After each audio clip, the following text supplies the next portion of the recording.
Frank Falbo, I don't know how many of you know Frank, brought the pickups to me one day while we were working on the Gore record, our last record that we did, and was it? No, excuse me, the record before that, the Koino Yukon record, and he brought them up, and at the time I had all EMGs on my guitars, and I've been using those for about a decade, and I didn't think anything of it. They just were in my guitars, and I was using them. And when Frank brought them to me, I was like, "What do I need these for?" I got EMGs in here too. Why? He's like, "Just try them." So I was like, "All right, I'll try them." And so we put them in one guitar, and I hadn't actually played my guitar for more than an hour by myself in a long time at that point. They sounded so great and exciting, that I just was stoked to play again. I was like, "Oh, this is amazing!" And that was before anything was available yet. So that it was just I had just a sample pickup. So I had only one guitar set up with the pickups while we were doing that record, and I wanted to use them because they were like the clarity on them. It was just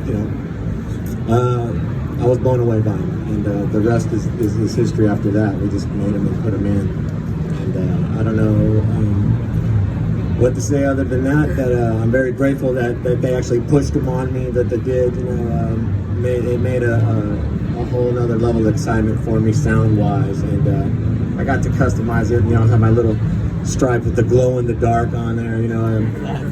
Simple. I'm not a shredder. I love the shred playing styles. I wish I could take the time and learn some extra stuff and step my game up. I was like, I need to level up. I'm still playing power chords. Stuck. So when I first met you, we actually brought the pickups to the studio when we were done with them. And you play extended range guitars. You play 6-string, you play 7, but you mainly play 8 and sometimes even 9. I have 0 6-string guitars in my way. Oh, okay. So 7 and 8. I moved on from there. So no, that was the cool thing. I mean, what was your experience? I mean, with all the low tunings, this is one thing that, like, I'm in the booth all day, and a lot of you guys come up and play the guitars and say, what is this like with like lower tunings, and is there clarity and stuff? What did you notice, especially even in the studio, when you started using these pickups, like as far as like the note separation and the dynamics? Like what were you feeling? I just I felt like there was more richness in it, more of the clarity was great, but like the body of it was full sounding. I didn't feel like I was like nothing was dropping out anywhere. Like it was really, no matter where I played, just pronounced. I was like, oh man, it's really pumping it out.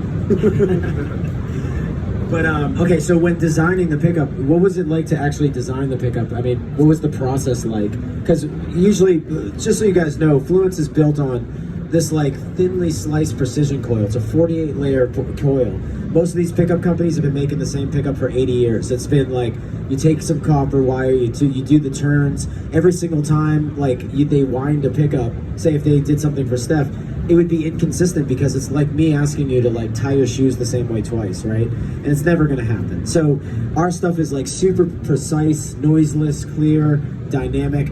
And when we met Steph, like we have a very unique way of doing things. So when we had him, he first liked our modern series humbuckers, but then we actually designed a signature series where he got in there and like kind of dial in what he likes for your taste. So he has 2 voicings on his pickup. So why don't you tell us like a little bit about what you chose for voicing and how we got there, like in the session, right? Well, the one voicing was when I had the first demo model put in my guitar. One of them, the voicings was to the Seymour Duncan JB, which was the pickup I used until I switched to EMGs. I used that from the time I started playing guitar till White Pony self-titled era, and the other was the modern, the Fluence sound, which was amazing. That was the one that I gravitated to first, and when we decided to do the signature, I was very lucky. Ken came to me and we did some tweaking on the pickup at my house, so I didn't have the in the factory design where I feel like maybe I should do it, but I'm not big on traveling, and it's what I do. So I don't, for me to go West Coast to East Coast, not easy for me. My paranoia gets caught up in that. So most of these pickup companies, what they do is they like say Steph is like, this is what I want. They'll wind the pickup over and over until they say he likes it, and then they'll take that pickup and bring it downstairs to the Which I've never manufacturer. done. Exactly. I've never been part of a pickup winding event ever. Yeah. So and then like so they'll say this is the pickup, bring it downstairs, let's wind it a million times, and they're all over the place. With us, we actually got to hook them up to our we have this analyzer. We look at the pickups, we like move frequencies around, and Steph was just playing at the time, and I mean you pretty much nailed it, exactly what you were looking for, right?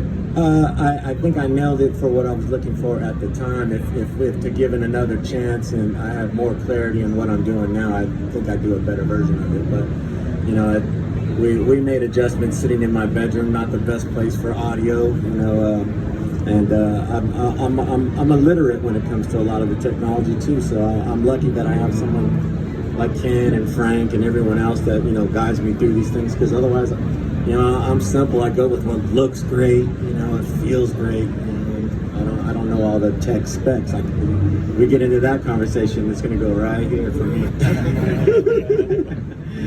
Well, we really appreciate you as far as Fishman, as far as joining the team and being actually the first extended range guitar player to sign a signature deal with us, which is absolutely amazing for us.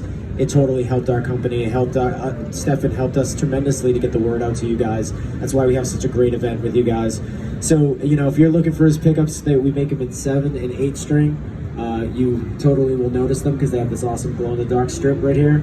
You can see them at night from a mile away. Totally makes them sound way better. They're glow-in-the-dark. They're going to make you play 10% better. Yeah, I mean, just know it. Yeah. So with that being said, thank you very much. And do you guys want to hear Stefan play something? Or? Yeah.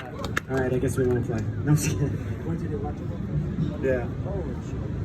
I'm gonna do a couple songs from the Koino Yukon record. That was the one, like I said, where I started with the pickup.